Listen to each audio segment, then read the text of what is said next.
Hello friends, welcome back to our channel साउ science classes. आज की वीडियो में हम बीएससी थर्ड ईयर का एक इनऑर्गेनिक केमिस्ट्री का एक इम्पॉर्टेंट टॉपिक करने वाले हैं जिसका नाम है क्रिस्टल क्षेत्र सिद्धांत, जिसे हम इंग्लिश में कहते हैं क्रिस्टल फील्ड थ्योरी। तो आइए इस टॉपिक को हम समझते हैं कि इसमें क्या है, कि ये थ्योरी जो हमें दी गई है वो क्यों दी गई है। आप सभी ने बीबीटी थ्योरी के बारे में तो सुना ही होगा। तो बीबीटी थ्योरी जब हमारी कुछ पॉइंट्स को लेकर अपने आंसर्स नहीं दे पाई, या जब बीबीटी थ्योरी पूरा नहीं कर पाई थी, तो उनको पूरा करने के लिए हमारी क्रिस्टल फील्ड थ्योरी आई। जिसको क्या होता है कि क्रिस्टल फील्ड थ्योरी जो होती है, सबसे पहले जो सिद्धांत उसका प्रतिपादन किया था वो किया था एच ब्रेथे ने एंड आई वैन ब्लैक ने। सर्वप्रथम क्रमशः 1992 व 1932 में किया था किस CFT का प्रतिपादन। इसमें आगे पढ़ते हैं। आयनिक क्रिस्टलों के लिए प्रतिपादित किए जाने के कारण इसे CFT कहा गया। इसका मतलब क्या आपने आयन सॉलिड्स में पढ़ा होगा या आयन बॉन्ड्स पढ़ा, आयन क्रिस्टल्स पढ़े होंगे। उसमें क्या होता है कि जो पॉजिटिव और नेगेटिव अपने पास रखते हैं एंड कैसे वो अपने बॉन्ड बनाते हैं, उस चीज़ के बारे में पढ़ने के लिए हमने CFT थ्योरी को बनाया गया है।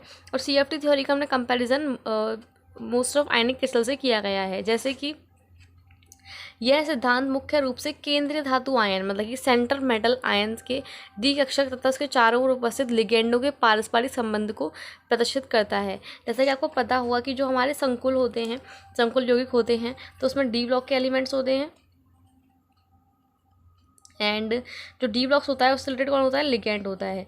अगर ऐसे मैं आपको एग्जांपल मान लूँ, यहाँ पर हमने एग्जांपल देखा है, मैंने मेटल आयन को एम से शो कर दिया है जिसके पास पॉजिटिव चार्ज होता है एंड उसके चारों तरफ मैंने लिगेंड्स को शो करा है यहाँ पे एल से।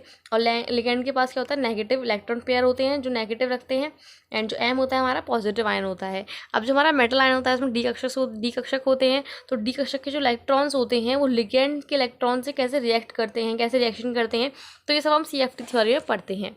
ओके, सो हम स्टार्ट करते हैं इनके पॉइंट से। किसका फर्स्ट पॉइंट क्या कहता है, तो फर्स्ट पॉइंट हमारा ये कहता है कि धातु आयन के चारों तरफ उपस्थित लिगेंडों की संख्या तथा उनकी ज्यामिति इसका मतलब जिसके इनके स्ट्रक्चर्स हैं, पांचों डी कक्षक की आपेक्षिक ऊर्जाओं पर अलग अलग प्रभाव प्रदर्शित करती है। इसका मतलब क्या है कि उन्होंने ये बोला, इसको समझने के लिए हम पहले सेकेंड पॉइंट को पढ़ते हैं।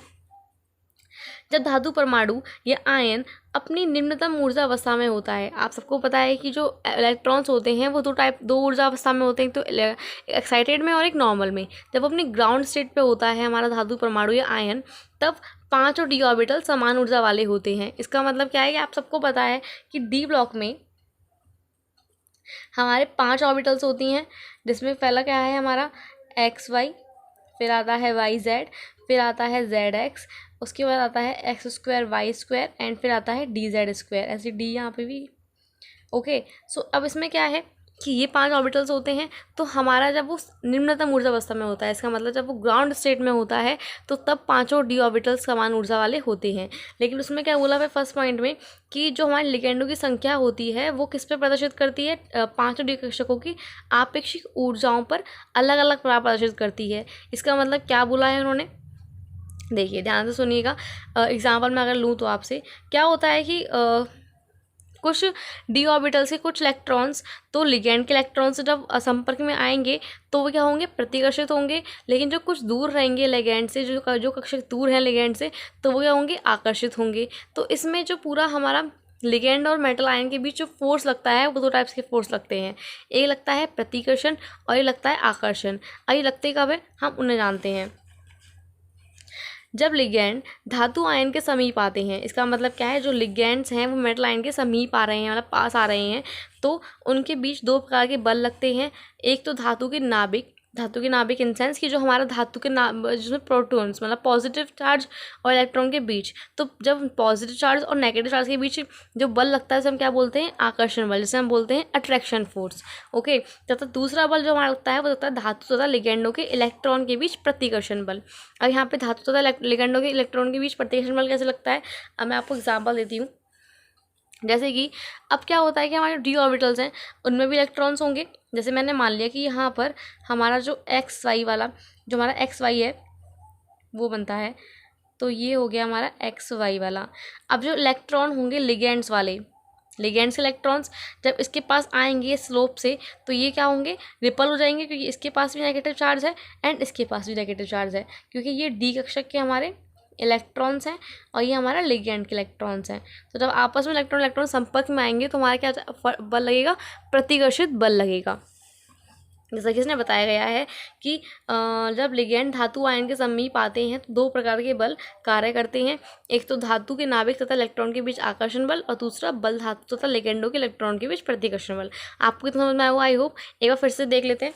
देखो सबसे पहले हमने यहाँ पे क्या लिया है, जो हमारे CFT थ्योरी होती है वो हमारे मेटल आयंस एंड लिगेंड के बीच जो बॉन्डिंग होती है उसको शो करने के लिए हम CFT थ्योरी को पढ़ते हैं। जैसे फर्स्ट पॉइंट क्या था कि हमारा जो धातु आयन होता है उसके चारों तरफ जो लिगेंड्स होते हैं उनकी संख्या तथा उनकी ज्यामिति पांचों डी कक्षक की आपेक्षिक ऊर्जाओं पर अलग अलग प्रभाव प्रदर्शित करती है। इसका मतलब ये है कि हर लिगेंड हर जो लिगेंड की जो एनर्जी होगी वो डी कक्षक की एनर्जी के जो डी कक्षक के जो ऑर्बिटल्स होते हैं पांचों, तो उनकी जो एनर्जी होगी वो समान नहीं होगी जब वो लिगेंड से रिएक्शन कर रहे लिगेंड के संपर्क में आ रहे होंगे। लेकिन जब वो निम्नतम ऊर्जा अवस्था में होते हैं तो पांचों डी ऑर्बिटल समान ऊर्जा में होते हैं। ठीक है, तो इन दोनों पॉइंट समझ में आया आपको।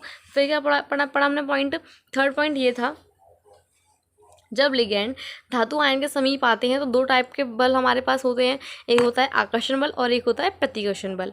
ओके, सो अब नेक्स्ट है फोर्थ पॉइंट क्या है, विभिन्न क्रिस्टल क्षेत्र में डी कक्षकों के विपाटन। इसका मतलब क्या हुआ कि जो हमारी बॉन्डिंग हो रही है डी कक्षकों में और डी कक्षकों के इलेक्ट्रॉन के बीच और लिगेंडों के बीच, तो उससे क्या होता है कि विपाटन होता है। विपाटन मतलब स्प्लिटिंग होती है। जब इलेक्ट्रॉन्स आपस में मिलते हैं तो स्प्लिटिंग होती है। इसके आधार पर संकुलों मतलब जो हमारा यौगिक है उसके चुंबकीय गुण, स्पेक्ट्रा व ज्यामिति समझाया जा सकता है। मतलब CFT थ्योरी के थ्रू हम क्या करते हैं, संकुलों के चुंबकीय गुण, स्पेक्ट्रा और ज्यामिति को समझा सकते हैं आराम से। ओके, सो ये हमारे अभी CFT थ्योरी का इंट्रोडक्शन था, जिसमें हमने क्या क्या पढ़ा कि जो CFT थ्योरी है वो हमारे सेंट्रल मेटल आयन और डी कक्षकों के इलेक्ट्रॉनों के बीच डी कक्षक जो हमारे सेंट्रल मेटल आयन के डी कक्षक होते हैं और उनके चारों ओर जो लिगेंड्स होते हैं उनके आपस की बॉन्डिंग को शो करने के लिए CFT थ्योरी को बनाया गया था। कि CFT थ्योरी में हम डी कक्षकों की विपाटन के बारे में पढ़ते हैं। विपाटन मतलब कि डी कक्षकों की स्प्लिटिंग के बारे में पढ़ते हैं। पहले आप इन पॉइंट्स को अच्छे से समझिएगा एंड इसके बाद हम नेक्स्ट पार्ट में डी कक्षकों का विपाटन कैसे होता है उसके बारे में नेक्स्ट पार्ट में हम डिस्कस करेंगे। ओके, तब तक अगर आपको वीडियो अच्छी लगी हो तो प्लीज़ लाइक कीजिएगा, शेयर कीजिएगा एंड कमेंट कीजिएगा। हमारे चैनल को सब्सक्राइब कीजिएगा। Thank you so much.